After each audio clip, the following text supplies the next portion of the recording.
네, 안녕하세요. 저는 서울시 복지재단에서 선임연구위원으로 고독사와 돌봄에 대한 연구를 하던 사람이고요. 지금은 1인 가구의 웰라이프와 웰다잉을 연구하는 스스로 랩의 대표로 있습니다. 송인주라고 합니다. 반갑습니다. 현재 고독사 사망 사건 통계를 보면 노년보다 중장년층에서 훨씬 더 많은 비중으로 고독사가 나타나는 것을 볼 수가 있어요.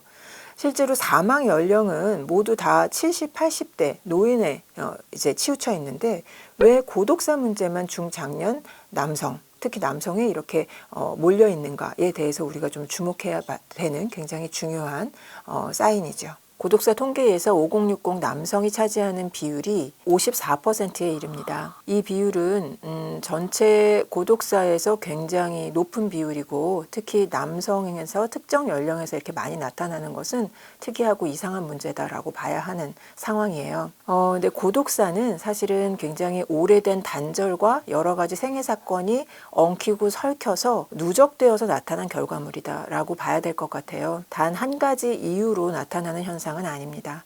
그런데 그 원인을 쭉 탐색해 보면 가장 중요한 원인의 시작에는 경제적인 문제들이 있습니다. 실패, 그다음에 은퇴, 조기 은퇴, 그리고 그 과정에서 이혼도 있고 또 질병도 있고 그리고 자기 자신을 잘 돌보지 않는 자기 방임이 겹치면서 질병을 적기에 치료하지 못하고 방치하는 상태가 오래되고 사람들과 만나지 않으면서 지속적으로 문제가 누적되어서 나타나는 고독사 현상을 볼 수 있게 됩니다.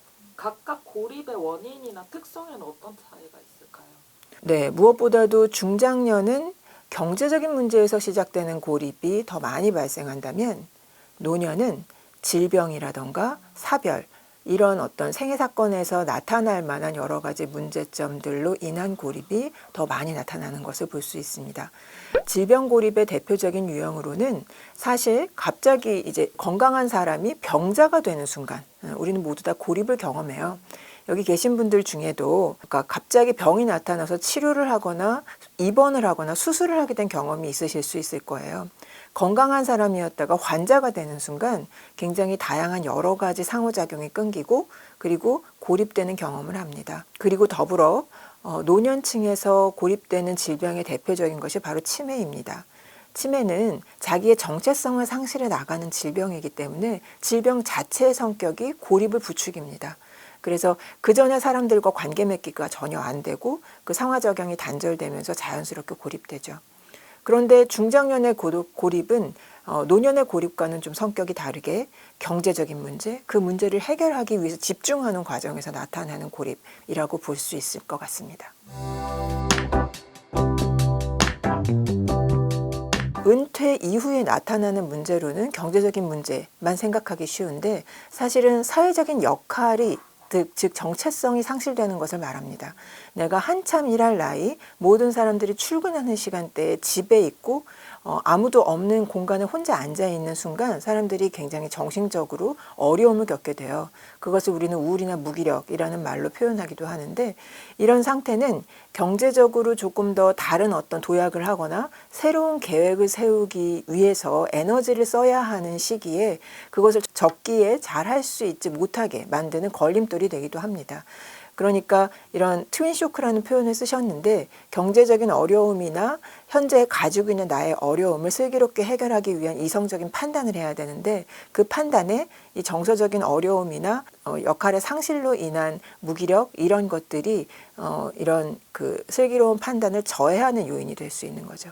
이것이 상호작용하면서 위험들이 가중되는 것을 볼 수가 있습니다. 이를테면 경제적인 문제가 나타나면 경제적인 문제에만 관심을 가져요. 그래서 주변에 다른 사람도 안 보이고 사람들과 대화 나누는 것도 굉장히 어려워합니다. 이렇게 한 가지 문제에만 지나치게 집중하다가 보면 실질적으로 좀 균형된 판단 그리고 사람들과 정상적인 상호작용 이런 것들을 더 못하게 되죠. 이런 게 부정적인 상호작용을 미치면서 여러 가지 상황들이 발생이 됩니다. 과정에서 평소보다 더 많이 술을 드신다던가 아니면 연락하고 있는 사람들이 연락이 와도 연락을 다 끊고 그리고 거부한다던가 이런 태도들을 보이시게 되는 거죠.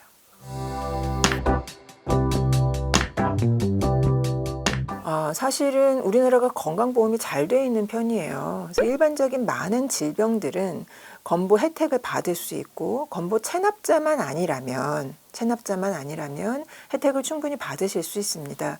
우리가 사실은 내가 질병을 앓고 있어 라고 생각하는 순간 경제적으로 여유가 없다면 내가 이 질병 때문에 더 많은 돈을 지출해야 될지 몰라 라는 생각에 오히려 짓눌려서 합리적인 판단으로 예방을 하고 치료를 하는 적극적인 행위를 안 할 수 있어요. 내가 병원 가면 오히려 돈을 많이 쓰게 될까 봐. 사실 이런 어떤 두려움에는 여러 가지 내용이 있는데 특히 내가 친구들을 만나면 돈을 많이 쓰게 될까 봐 친구를 못 만나는 것과 동일한 겁니다. 건강도 마찬가지예요. 그래서 예방적인 것은 더 자주 어떤 징후가 있을 때 빨리 병원에 가서 굉장히 초기 진료비는 진료비가 적어요. 그리고 1차 의료기관은 진료비가 적습니다. 그래서 진료를 받으시고 그리고 내가 이것을 이렇게 예방하면 되는구나라고 정보에 의한 합리적인 판단을 하시길 권장드려요. 거기에 대한 두려움이나 공포 때문에 오히려 병을 키우거나 여러 가지 문제들을 키우는 것들을 쉽게 볼 수가 있습니다. 그래서 그렇게 하지 마시고 평소의 생활 습관을 또 건강할 수 있는 생활 습관으로 세팅하는 것을 노력하고 이렇게 상호작용하다 보면 충분히 이제 지속 가능하게 관리할 수 있는 수준이 됩니다. 그래서 한국의 건보 서비스나 건보 혜택에 대해서 믿으시고 관련되어서 조금 더 적극적으로 활용하시고 자기 관리를 하셔라라고 말씀드려보고 싶어요.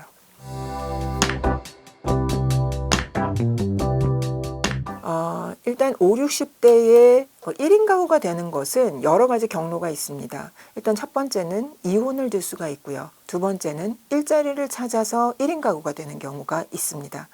이 두 가지 경우가 사실은 주거 취약과 함께 나타납니다. 만일 이제 이혼한 중장년이라고 했을 때 이혼한 중장년 남성이 혼자 사는 집을 구할 때 사실 그렇게 주거의 안정성이라던가 좋은 주거를 추구하지 않아요. 그래서 더 싼 주거 그리고 가능하면 비용을 적게 투자하는 주거에 사시려고 선택을 합니다. 그러면 사실 주거가 취약해지죠. 그러니까 원룸이나 아니면 고시원도 쉽게 선택하게 되고요. 이렇게 주거가 취약해지는 곳에서 살게 되시면 더 고립됩니다. 왜냐하면 집에 누군가 찾아오는 것 자체가 굉장히 어려워지거든요. 그렇게 해서 고립되고 그런 어떤 삶 자체가 계속 자기의 삶의 패턴이나 사람들과 상호작용하는 것을 저해하는 방식으로 전환될 수가 있죠. 그래서 실제로 1인 가구의 이런 주거 취약성은 그 주거를 선택하는 사람들의 어떤 입장에 따라서 바뀌는 것인데 주거에 대해서 투자하지 못하는 1인 가구가 바로 중장년이다. 이렇게 볼 수 있어요.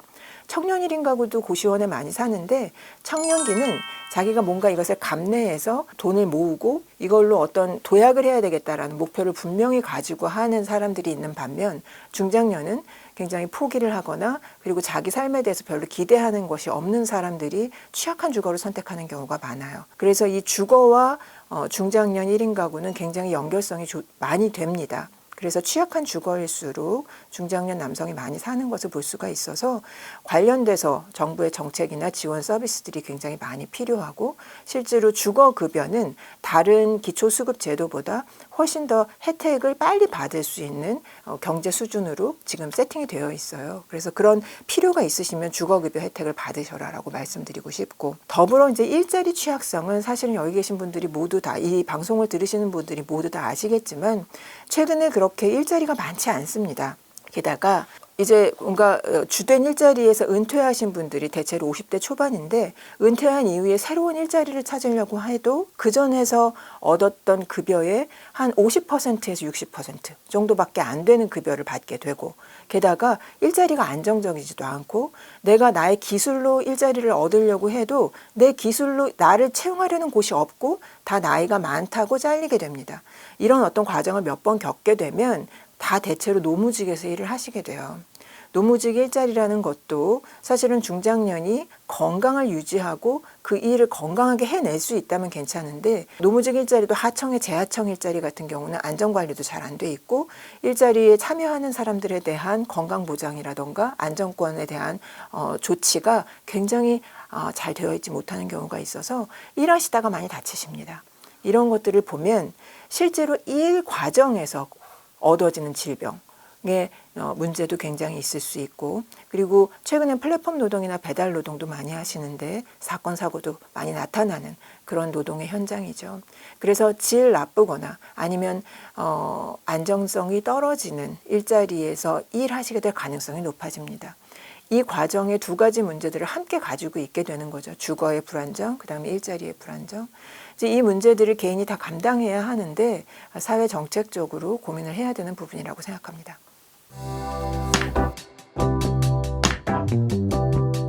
그러니까 노인부터는 노인 맞춤 돌봄 서비스라든가 돌봄의 욕구가 있는 사람들에게 장기 요양 서비스 같은 것들이 있는데 중장년에게는 적합한 서비스들이 없습니다. 중장년에게 가장 필요한 서비스들은 식사예요. 그러니까 식사만 그래도 안정적으로 양질의 음식이 제공이 된다면 훨씬 더 건강한 삶을 살 텐데 라는 말을 많이 듣게 됩니다. 그래서 최근에 지역사회를 중심으로 소셜 다이닝이라든가 밑반찬 지원 서비스라든가 이런 것들을 통해서 식사를 지원해 주는 지자체 서비스들이 늘어나고 있는데 관련된 것들도 우리가 한번 잘 지어다볼 필요가 있고요. 앞으로도 중장년을 대상으로 한 여러 가지, 특히 중장년 1인 가구를 대상으로 한 여러 가지 생활을 유지하기 위한 서비스들이 정부에서 많이 만들어질 필요가 있습니다.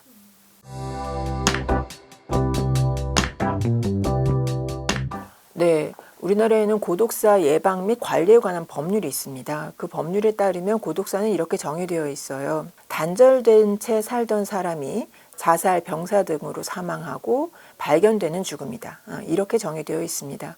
그래서 1인 가구에만 국한되어 있지 않고요. 다인 가구에도 해당되고, 그리고 사망 이후에 일정 기간 이후에 발견이라는 항목을 없앰으로 인해서 혼자서 단절되었다가 돌아가신다면 모두 고독사로 포괄하는 이런 폭넓은 범위를 가지고 있습니다. 이런 정의에 따라서 고독사와 관련된 여러 가지 예방 정책을 하고 있는데 정부의 예방 정책의 초점은 빨리 조기에 발견하는 일이에요.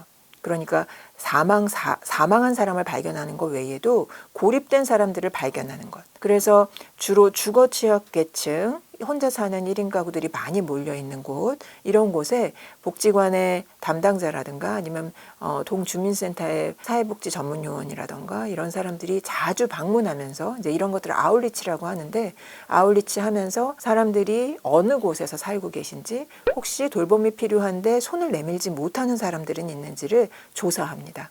그런 조사 과정에서 위험이 높다라고 판단되면 아까 얘기한 일상 지원 서비스, 식사나 청소 지원, 그리고 혹시 돌봄이 필요하면 돌봄 서비스, 그리고 국가의 국민기초생활보장제도에 포함될 수 있는 분이라고 생각하면 그렇게 지원제도 안에 편입시키는 방식으로 지원하고 있습니다.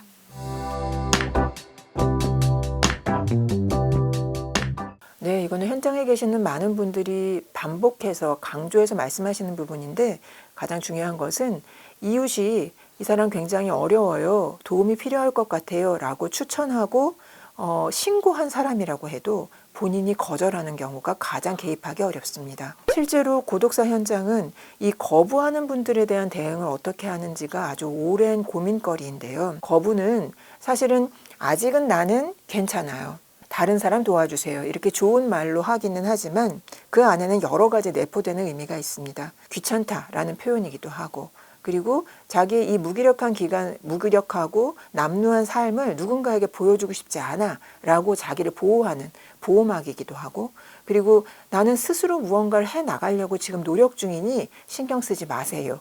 라는 신호이기도 합니다. 그런데 이런 신호들이 아주 긍정적인 의미로 잘 기다려줄 수 있는 상황이면 모르겠는데 이분이 굉장히 건강이 안 좋다거나 심각하게 위험 상황에 있는데 계속 술을 드신다던가 이런 경우는 사실은 지역 주민들이 눈으로 보면 대체로 아실 수 있어요.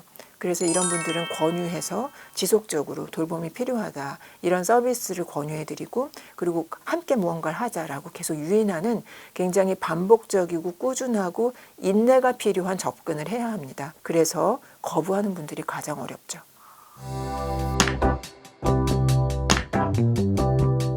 경제적 고립 문제가 사실은 통계로 나와 있는 것은 거의 없는데 아까도 말씀드렸듯이 주된 일자리에서 은퇴한 이후에 그 다음에 얻는 일자리가 주된 일자리의 임금의 50에서 60% 정도에 이르르고 그리고 그 전에 있었던 자기의 경력을 활용할 수 있는 일자리가 거의 없습니다. 재취업을 통해서 교육을 받는다고 해도 그 사람들이 교육받은 어떤 자격이나 이런 걸 가지고 창업하기도 어렵고 그리고 그런 나이 든 사람들을 채용해주는 곳이 많지가 않아요. 그러다 보니 자영업을 하시게 되고 빚을 내시게 되고 그러는 과정에서 리스크를 안게 되고 잘 안 되면 이제 어려워지는 거죠.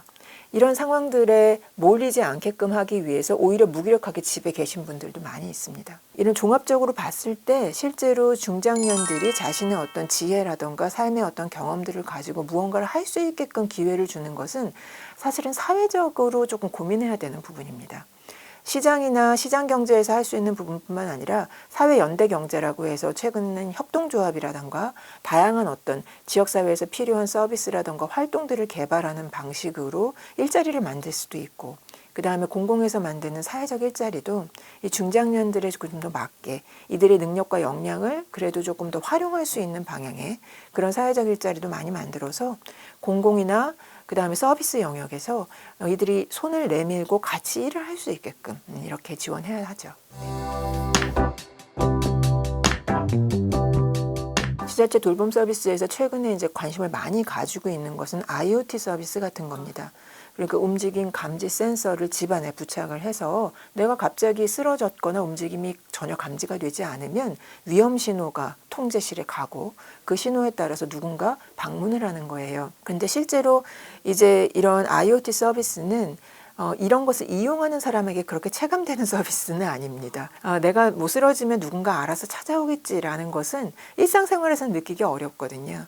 고립과 관련된 문제는 사실은 따뜻하고 정서적인 상호작용이 굉장히 필요하고 사람을 지지해주고 매일의 일상을 지탱해줄 수 있는 따뜻한 한마디가 되게 중요한 상황인데 그런 IoT 서비스는 그런 한계가 있습니다. 더불어 AI를 통해서 뭔가 대화를 나눈다거나 뭔가 이제 상호작용을 하는 이런 것들도 서비스로 많이 개발을 하고 있는데 사실은 사람이 다 일일이 과정에 참여하기가 어려우니까 이런 방식의 기술을 활용하는 방식으로 서비스를 제공하는데 저는 이런 안전 확인이나 기술 확인이 아주 보조적인 수단으로는 가치가 있다고 생각해요. 매 순간 사람이 곁에 있을 수 없으니까요. 1인 가구가 이제 800만 가구가 넘어간 상황이니까. 그럼에도 불구하고 보조적인 수단으로 이걸 이용하고 더 중요한 건 이 사람들이 밖에 나와서 사람들과 어떻게든 느슨하게든 좀 가깝게든 접촉하고 연결할 수 있게끔 하는 노력을 더 많이 기울여야 합니다. 그런데 그런 정책이나 서비스들이 더 어려워요. 그리고 더 많은 투자가 필요합니다. 이를테면 최근에 서울시에서 만든 마음 편의점이라던가 전주에서 운영하는 함께 라면 같은 곳은 어떤 공간을 만들고 문턱을 낮춰서 어떤 사람이든 찾아와서 간단한 식사를 할 수 있고 그리고 식사하고 다른 사람들이랑 뭐 필요하면 교류를 할 수도 있고 그리고 여러 가지 정보, 일자리라든가 서비스 정보를 얻을 수 있는 공간을 운영하는 거예요. 그 열린 공간 자체가 이 사람들이 갈 수 있는 곳이 되고 왔다 갔다 하면서 여러 가지 정보도 얻게 되니까 게다가 식사도 제공할 수 있고 하다 보니까 이게 아주 자연스럽게 연결의 어떤 동인이 되고 서비스로 연결되는 굉장히 중요한 게이트웨이가 되더라라는 어떤 효과들을 얻을 수가 있었습니다. 이렇게 공간이 주는 효과들이 굉장히 커요. 집을 떠나 나와서 지역사회 가까운 곳에서 편안하게 조금 쉬고 돈 없이도 갈 수 있는 어떤 그런 곳에서 정보와 여러 가지 서비스를 받을 수 있는 것 이런 것들이 좀 필요하다고 생각합니다. 그래서 사람들을 이제 안전을 확인하는 여러 가지 기술적인 요소는 보조적인 것으로 하고 조금 더 투자해서 사람과 사람이 연결될 수 있고 사람이 공간에 연결될 수 있게끔 하는 이런 지원 서비스들이 많이 필요하다라고 생각합니다.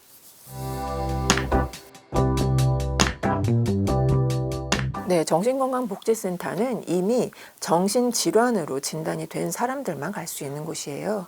그래서 사실은 예방적인 접근이 그렇게 많은 곳은 아닙니다. 단 자살 예방센터는 약간 우울감이 있거나 여러 가지 위험이 있을 때 충분히 전화 상담이라던가 카카오톡 상담 이런 것들을 할 수가 있죠. 그런데 이제 중장년의 경우는 사실은 우리가 중장년의 특성들을 잘 좀 살펴볼 필요가 있는데 굉장히 과제 중심적이고 내가 무엇을 해야 된다라는 것에 조금 치중되어 있고 매몰되어 있는 편이세요. 그리고 지금 이제 우울하거나 정서적으로 힘든 상황에 있다고 하더라도 그런 내가 무언가를 해야 되는 사람인데 라는 지금 자기의 생각과 기대에 현재 자기가 미치지 못하기 때문에 어디 가서 이런 이야기를 하는 것을 굉장히 힘들어 합니다. 그래서 말하기보다는 무언가 자기가 상담을 통해서 자기의 어떤 비루한 현실이나 자기의 이 남루한 상황을 터놓지 않더라도 느슨하게 연결되어 있고 그리고 누군가 지지해주는 공간이 있고 사람이 있다라는 것만 느끼게 해주는 그런 지원체계나 안전망이 필요해요. 이건 상담센터라던가 아니면 정신건강, 자살 예방 이런 식으로 아주 구체적인 목적을 가지고 문패를 달고 있는 곳보다는 앞에서 제가 말씀드린 그런 지역사회 안에 있는 공간, 그런 열린 공간에서 충분히 가능합니다. 그래서 오히려 이 사람들이 자기 문제를 안고 살기보다는 자연스럽게 그 목적을 뭔가 치료를 위한 목적을 달성하지 않더라도 자연스럽게 사람과 연결될 수만 있게 한다면 그 다음에 충분히 어떤 계기가 생길 때 충분히 상담이라던가 다양한 어떤 치료라던가 이런 것들에까지도 연결될 수 있거든요. 그래서 처음에 이 사람들이 접점을 갖게 하는 게이트웨이가 무엇인가 이게 굉장히 필요하고 문제가 있는 사람만 오는 곳이야 라고 생각되는 어떤 그런 명칭보다는 아까 얘기한 것처럼 마음 편의점, 함께라면 이렇게 편안하게 다가갈 수 있는 그런 공간들이 오히려 이 사람들에게 도움을 준다라고 생각하고 있습니다. 네, 복지정보가 한국의 복지정보들이 굉장히 분절적이고 그리고 복잡하다. 라고들 이야기합니다. 대표적으로 여러 가지 서비스들을 다 다른 곳에서 신청을 해야 된다든가 관련된 정보를 얻기 위해서 다 다른 사이트에 가서 기준이라든가 방법을 다 찾아봐야 된다든가 이렇게 굉장히 어려워요. 그래서 이런 것들을 같이 묶기 위해서 포털화를 시도하고 있습니다. 그래서 서울 같은 경우는 사회적 고립지원센터에서 운영하는 이제 포털이 따로 있고 그리고 1인 가구를 위한 포털이 따로 있어요. 그래서 각각 1인 가구들이 받을 수 있는 서비스, 고립된 사람들이 받을 수 있는 서비스를 완전히 모아놓은 거죠. 그래서 연령별로 내가 할 수 있는 사업이라던가 프로그램, 일자리, 서비스 이런 것들을 찾아볼 수 있게끔 내용들이 이렇게 정리되어 있습니다. 보건복지부에서 운영하는 복지로라는 사이트가 있어요. 복지로에서는 실제로 그 사이트를 통해서 신청할 수도 있게 되어 있습니다. 우리나라 복지제도는 신청주의예요. 누가 와서 직접 신청을 하라고 강요하지도 않고 직접 내가 필요에 따라서 신청할 수 있어야 합니다. 권유를 받을 수는 있어요. 그리고 이게 좋겠다라고 추천을 받을 수도 있지만 본인이 신청해야 합니다. 신청을 직접 복지로를 통해서 온라인으로 하실 수도 있어요. 그래서 복지로라는 사이트, 서울시의 고립가구 지원센터라던가 1인 가구 지원센터 포털 이런 것들을 잘 활용하시는 게 필요하고 거기에 검색어를 넣어서 관련된 서비스를 찾아보시고 본인이 필요하다고 생각되는 것을 신청하시고 이렇게 접근하시는 게 다 귀찮고 어렵다고 생각되시면 크게 마음 먹고 한번 동주민센터에 나가세요. 행정복지센터나 동주민센터에 나가셔서 복지 담당이라던가 담당자에게 이런 지금 내가 뭔가 궁금한 게 있다라고 이야기를 하면 현재 받으실 수 있는 서비스의 내용들을 친절하게 안내받으실 수 있을 겁니다.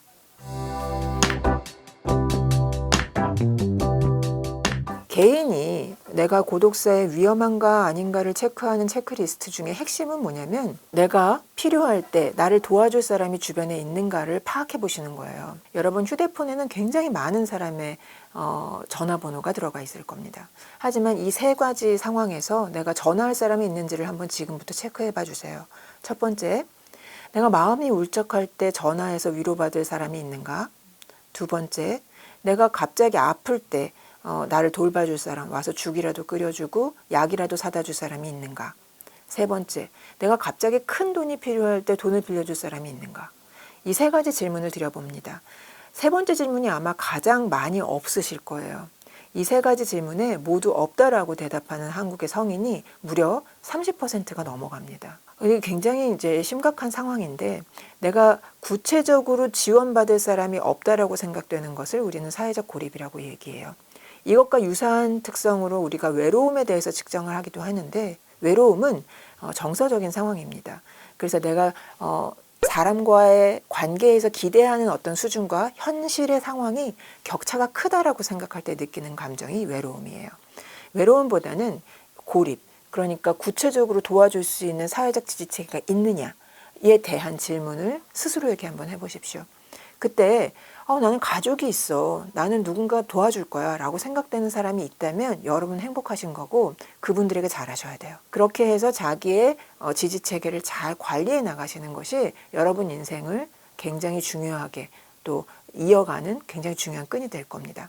그런데 하지만 이게 없다라면 낙담하실 일이 아니라 지금부터 조금씩 그러면 그 전에 내가 연락을 하면서 조금 더 관계를 복원시켜야 될 사람은 누구일지, 그리고 이렇게 하면서 상호작용하는 거죠. 나도 그 사람의 도움을 줄 수 있는 사람이 되고 그 사람도 나에게 도움을 줄 수 있는 사람이 되는, 서로가 서로에게 지지체계가 되는 이런 관계들을 만들어 가시는 것을 권유드립니다. 은퇴는 기본적으로 사회적 역할의 상실이라고 우리는 경험하게 되는데 그것은 사회적으로 정해준 일정 정도의 어떤 개념이지 은퇴를 했다고 인생이 끝나는 것이 아니에요. 그 다음 섹션이 이어집니다. 그 다음 섹션을 어떤 방식으로 내가 인생을 살아갈 것인가 다양한 방식으로 모색해보고 내가 지금까지 안 해봤던 것, 못 해봤던 것들을 해보면서 살 수 있는 새로운 방안들은 무엇일까 고민해보시고 그러는 새로운 인생이 시작되는 거거든요. 전환의 과정에서 새로운 사람을 만날 수도 있고 그 전에 만났던 사람들이랑 관계가 끊겼더라도 너무 주저하지 마시고 또 새로운 섹션에서 새로운 사람을 만나고 그 사람을 통해서 새로운 지지체계를 연결해 가실 수도 있습니다. 이렇게 체크리스트는 자기 자신의 관계망, 즉 지지체계를 점검해 보는 것을 한번 해보셔라 라고 말씀드리고요. 사실 근데 지지체계가 없다고 해서 모두 다 고독사 위험군은 아닙니다. 지지체계가 없는데 건강이 나쁘신 경우, 그런 경우가 사실은 고독사 고위험군이에요. 그래서 만일 여러분들 질병 중에 고도 당뇨, 고도 고혈압, 게다가 간경변이나 신장질환 이런 것들을 함께 가지고 계신 분이 있다면 가능하면 혼자 살지 마시고 누군가랑 같이 살고 그리고 일상생활을 건강하게 유지하기 위해서 더 노력하셔라 라고 말씀드려보고 싶습니다. 사실은 우리는 지금까지 살아오면서 한 번도 누군가의 도움 없이 살아온 적이 없습니다. 우리는 자립해서 살아왔다고 해서 누군가의 도움 없이 내가 혼자서 이만큼 자수성가했지라고 생각하시는 분들도 계시겠지만 사실 그 안에는 누군가의 도움이 항상 있었어요. 어릴 때는 어머님이 나를 도와주셨고 아버님이 또 경제적으로 도와주셨을 거고 또 그 반대일 수도 있고 그리고 살아오는 과정에서 누군가 나에게 식사를 제공했고 그리고 나의 빨래를 빨아줬고 내가 건강하게 생활할 수 있게끔 누군가 지지해 줬을 겁니다. 남성의 경우는 특히 그걸 스스로 하기보다는 누군가의 원조를 받아서 한 경우가 많았을 거예요.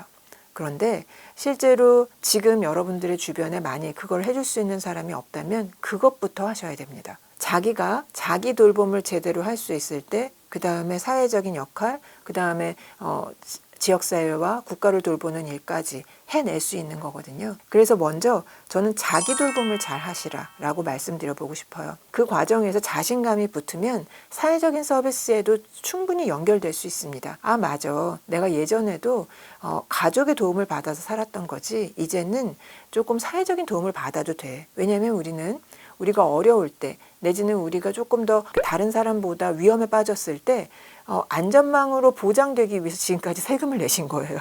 그래서 이건 나의 권리다. 권리의식을 가지시라. 권리의식을 가지고 지자체나 다양한 국가에서 운영하는 여러 가지 서비스에 손을 내미시는 것이 전혀 잘못된 일이 아니고 여러분들을 주눅들게 하거나 여러분들을 다치게 하는 그런 선택이 아니다. 요즘은 지자체나 서비스 전달 체계도 굉장히 이용자들의 자존감에 손실이 없게끔 하기 위해서 노력을 많이 하십니다. 그래서 불신이 좀 있으시더라도 일단 조금 불신을 조금 지우시고 한번 사회적인 내가 지금까지 이렇게 세금을 내면서 시민으로서 역할을 했는데 이제는 나의 기회와 권리를 조금 챙겨야 되겠어 라는 차원으로 공공 서비스라던가 지원 체계에 손을 내미시는 것도 괜찮다. 그렇게 하는 과정에서 사회가 나한테 이렇게 무언가를 줄 수 있구나. 라는 생각을 하시게 되면 훨씬 더 적극적으로 사회적인 활동을 하시게 되고, 그래서 반드시 시장에서 어떤 일자리를 찾는 것 외에도 사회적 일자리라던가 사람들과 나누는 삶이라던가 조금 취약한 사람들을 들여다보는 일이라던가 이런 거에도 관심을 가지시게 됩니다. 그렇게 우리 다음 이제 은퇴 이후의 섹션에서는 조금 더 지역에 있는 다양한 사람들에게 관심을 돌리고, 그리고 사회적인 연결이나 공적인 지원 체계에도 연결되는 방식으로 삶의 방식이나 삶의 영역을 확장해 가시라라고 말씀드려보고 싶어요. 그게 참 어렵고도 그러니까 이게 확산되기 되게 어려운데, 우리는 그러니까 이렇게 얘기합니다. 그러니까 1인 가구가 많이 살고 있는 곳은 옆집에서 기미가 보이거나 문이 열려 있으면 내 문을 열지 않는다고 해요. 일부러 그때 그 순간 문을 여는 것은 이 사람들에게 예의가 아니다라고 생각해서 문이 열리는 소리가 나면 내가 문을 안 열고 나가는 것이 다 들리고 나서 그 다음에 문을 열고 나온다는 거예요. 근데 이게 사실은 익명성을 굉장히 보장하는 그런 것에 대한 존중의 예의라고 생각하는데 그렇지 않습니다. 사실은 복도에서 조금 남루하게 잠옷 차림으로 사람을 만날 수도 있는 거고, 왔다 갔다 하면서 문소리가 날 수도 있고, 이렇게 사람들은 만나게 되는 거거든요. 그때 인사하고, 그리고 아이고 오늘 별일 없이 일어나셨냐고 이렇게 일상적인 인사를 나누고 식사는 하셨냐고 인사를 나누는 것부터 시작해야 된다라고 저는 생각하고 있습니다. 그래서 이것 자체가 남의 어떤 사생활을 침해하는 것이 아니라 사람과 사람을 만났을 때에 대한 기본적인 예의고, 그리고 환대이다라고 생각하는 게 좋을 것 같아요. 우리가 모든 생명체를 만났을 때 환대의 마음을 좀 가지시면 좋을 것 같아요. 그래야 나도 환대받을 수 있습니다. 그렇게 반기고 인사하고 환대하는 마음이 무엇보다 중요할 것 같아요.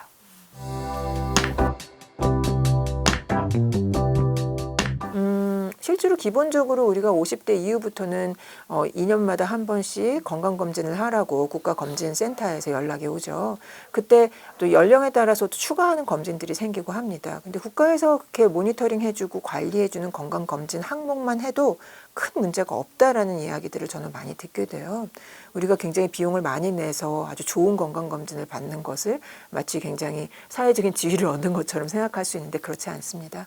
그래서 최적의 건강검진을 받으시는 것을 권유드리고, 그다음에 정신건강 관련해서는 기본적인 스트레스 검사 이런 것들을 하는 항목들이 있는데 그걸 통해서 나의 어떤 상황들을 조금 파악해 보시고, 만일 필요하다면 바우처 서비스라는 게 있어요. 그래서 건강과 관련돼서 정신건강과 관련해서 상담하는 것도 바우처 서비스로 충분히 국가의 지원 서비스를 받으실 수가 있습니다.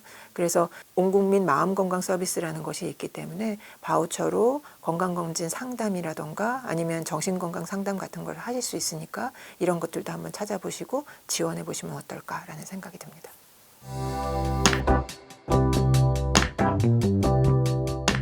사실은 우리가 지금까지 만났던 관계망들을 잠깐 이렇게 뒤돌아보면서 사색해 보시는 것을 조금 권유해 드려요. 우리가 지금 만났던 관계망들 중에는 그러니까 정말 진실하게 나의 마음을 잘 터놓을 수 있는 그런 관계망도 있는 반면에 그냥 이제 직장 생활을 하면서 과제를 하기 위해서 함께 만났던 사람들이 더 많을 거예요. 그런 과제를 하기 위해서 만났던 사람들의 관계는 좀 깊이 있는 관계로 만들어지기 어려울 수도 있습니다. 그래서 여러분들의 관계 중에 회복하고 싶은 관계, 그리고 조금 더 이어가고 싶은 관계들이 있다면 주저하지 마시고 연말 인사부터 하셔라 라고 말씀드리고 싶고, 그리고 가끔 가다가 카카오톡에 보시면 생일이라고 뜨고 그러잖아요. 그럴 때 생일 인사 하시고 이러면서 상호작용을 하시고, 그리고 조금 멀더라도 친구를 만나러 가시고, 만나러 가면서 멋쩍지만 어떻게 지내왔는지 이야기 나누시고, 이렇게 자기의 일상생활의 일부를 쪼개서 어떤 사람을 위해서 쓰시는 것을 하시라라고 말씀드려보고 싶어요.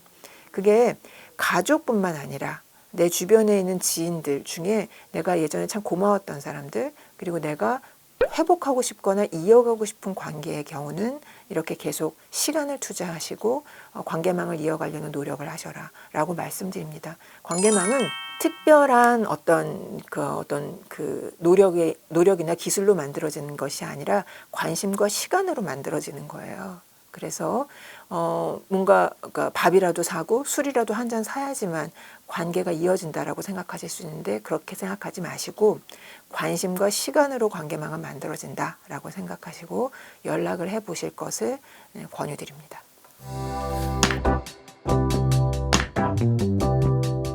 네, 고독사 없는 사회를 위해서 전체 국가와 사회 전반은 사실은 연결을 어떻게 하면 잘 만들어낼 수 있을까를 고려해야 합니다. 사람과 사람이 단절된 사회에서 살고 있습니다. 그래서 우리는 이제 온라인으로 만나는 것 그리고 직접 만나지 않는 것이 굉장히 일상화되었어요. 그래서 직접 만나게 하고 사람과 사람을 스치게 하고 그 과정에서 서로 환대하고 인사 나누게 하는 이런 문화들을 다시 한번 복원해 나갈 필요가 있습니다. 그러기 위해서 공간을 만들고 사람들과 사람들이 만날 수 있는 공원을 만들고 그 과정에서 사람들이 운동할 수 있게끔 또 운동할 수 있는 어떤 서비스를 만들고 이런 것이 정부가 해야 되는 역할이라면 개인은 사실 그런 것을 잘 찾고 향유하려고 노력해야 해요. 가만히 있다고 기회가 오지 않습니다. 그래서 지역사회를 여러분 조금만 걸어가 보세요. 동네에 생각지도 않은 의외의 공간들이 있습니다. 좋은 공원이 있고 공원 주변에는 운동거리도 있고 거기는 사람들이 모여서 대화를 나누기도 하고요. 그리고 중장년 은퇴하신 분들이 가장 많이 가시는 것이 바로 산인데 너무 좋죠. 혼자 가시다가 조금 심심하시면 친구들 불러내세요. 그래서 같이 산에 가시고 그리고 운동하시고 이러는 과정에서 건강한 생각, 건강한 몸, 그리고 건강한 정신 이런 것들이 같이 깃드는 것이라고 생각합니다. 자신을 움직이고 사람을 만나는 것을 서슴지 않고 하셔라 라고 말씀드려보고 싶네요.